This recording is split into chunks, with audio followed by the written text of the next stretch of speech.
اور یار بہت سے نئے لوگ آ جاتے ہیں تو پرانی مثال دوبارہ ریپیٹ کر دیتا ہوں تاکہ یہ ٹاپک منجی ٹھک جائے, اس ٹاپک کی ایک دفعہ کمپلیٹ ہو جائے. پروگرام بڑے نہیں. دیکھو نبی صلی اللہ علیہ وسلم نے بنو قریظہ کی طرف, بخاری مسلم کی حدیث ہے, ایک لشکر کو روانہ کیا. خوب غور سے سننا تاکہ یہ فرقواریت کے نام پہ جو گند پھیلایا جا رہا ہے نا معاشرے میں, پہلے فرقواریت پھیلائی جا رہی تھی لیکن صاف پتہ چلتا تھا یہ فرقہ پرست ہے. اب لیبل لگایا جا رہا ہے اتحاد امت کا, لیبل چینج کر دیا لیکن فرقواریت پہلے سے زیادہ پھیلائی جا رہی ہے. لیبل چینج ہو رہا ہے اب خالی, یعنی اس طریقے سے پھیلائی جا رہی ہے کہ سانپ بھی مر جائے اور لاٹھی بھی نہ ٹوٹے. تو دیکھو نبی صلی اللہ علیہ وسلم نے بنو قریظہ کی طرف لشکر روانہ کیا. صحابہ کرام کا توجہ ہے نا آپ کی میری طرف.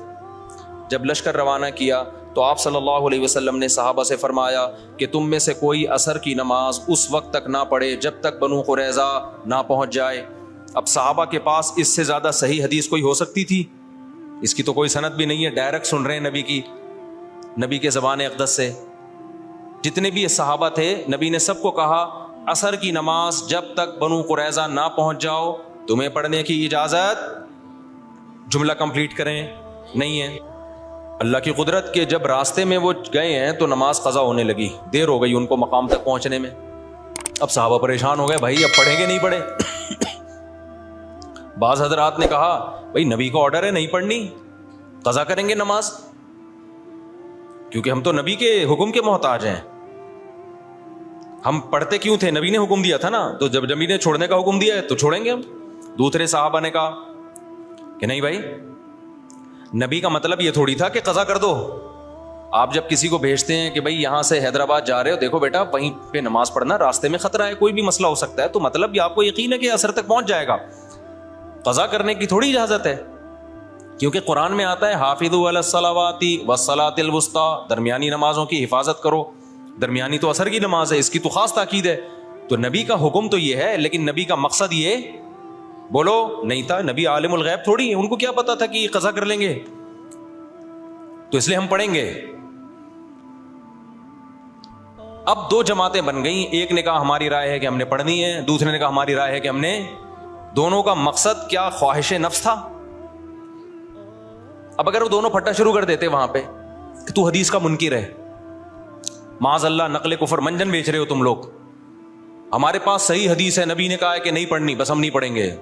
اور جو نہیں پڑھے گا ہمارے ساتھ, جو پڑھے گا وہ دائرہ اسلام سے خارج ہے, وہ حدیث کا منکر ہے, وہ گمراہ ہے, وہ جہنمی فرقوں میں ہے. اس سے فرقواریت کم ہوتی ہے بڑھتی؟ بولتے کیوں نہیں؟ لڑائی پیدا ہوتی, پھڈا پیدا ہوتا.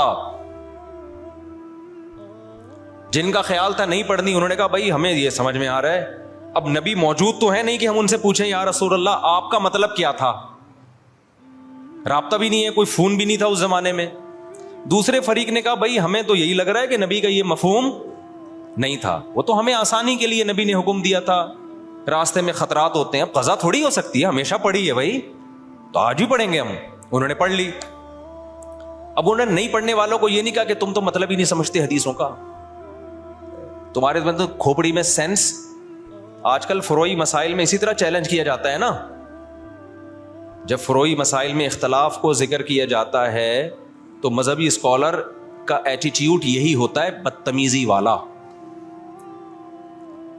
تو صحابہ میں سے جن کا خیال تھا پڑھنی چاہیے پڑھ لی, جن کا خیال تھا نہیں پڑھنی چاہیے نہیں پڑھی. دو مکتب فکر وجود میں آ گئے کہ نہیں آ گئے اس لحاظ سے وقتی طور پہ.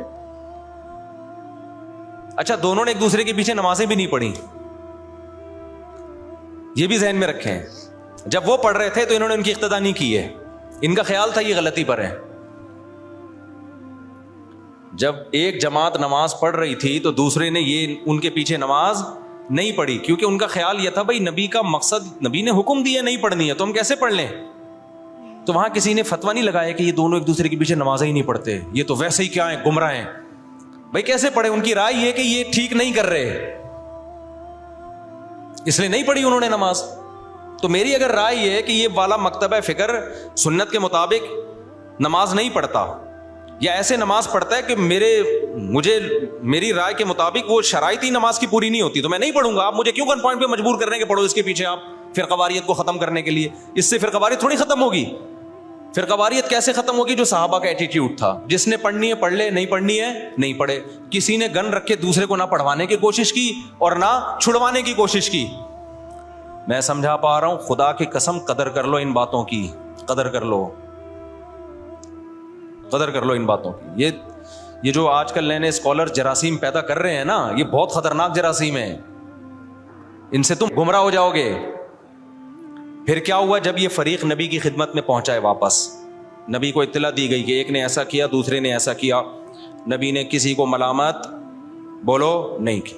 یہاں سے فقہا کو ایک اصول مل گیا قیامت تک کے لیے. بھائی حدیث کی تشریح میں اگر اختلاف ہوگا تو وہ اختلاف برا نہیں ہے. میں سمجھا پا رہا ہوں اپنی بات؟ اگر حدیث کی تشریح میں اختلاف, دیکھو جن صحابہ نے نماز چھوڑی انہوں نے حدیث کے الفاظ لیے, ایسا ہی ہے نا. جنہوں نے نماز پڑھی کیا انہوں نے حدیث نہیں لی؟ انہوں نے لی. انہوں نے حدیث میں تعویل کی. انہوں نے کہا حدیث کا یہ مطلب نہیں ہے. کیوں نہیں ہے بھائی یہ مطلب؟ کیوں نہیں ہے؟ اس لیے کہ قرآن کہہ رہے ہیں اثر کی حفاظت کرنی ہے, تو قرآن کا بھی تو حکم ہے نا, اس کو بھی تو فالو کرنا ہے. اب اگر کوئی ہمارے سامنے حدیث کا ریفرنس پیش کرتا ہے اور ہمارے خلاف جاتا ہے, ہم کہتے ہیں حدیث کا یہ مطلب نہیں ہے, تو 2-2 فٹ توے پر اچھلنے شروع کر دیتا ہے وہ کہ دیکھو نبی کی حدیث آئی, بجائے سینے سے لگانے کے فوراً کہہ رہے ہیں حدیث کا یہ مطلب نہیں ہے. یعنی یہ بتائیں گے ہمیں کیا مطلب ہے. اور بھائی ہم جو مطلب دوسرا بتا رہے ہیں وہ اس لیے بتا رہے ہیں کہ اس کے مقابلے میں دیگر دلائل کو بھی تو دیکھو, قرآن کو بھی تو دیکھو, حدیث متواتر کو بھی تو دیکھو. اس لیے ابن قیم رحمہ اللہ تعالیٰ نے ان صحابہ کی رائے کو زیادہ ترجیح دی ہے جنہوں نے نماز پڑھی ہے. انہوں نے کہا انہوں نے کیا کیا ہے کہ حدیث کا ایسا مفہوم بیان کیا کہ وہ حدیث دیگر حدیثوں سے اور قرآن کی آیتوں سے میچ کر گئی ہے. وہ زیادہ ان کا مذہب ثواب سے سواد والا ثواب یعنی درستگی کے زیادہ قریب تھا.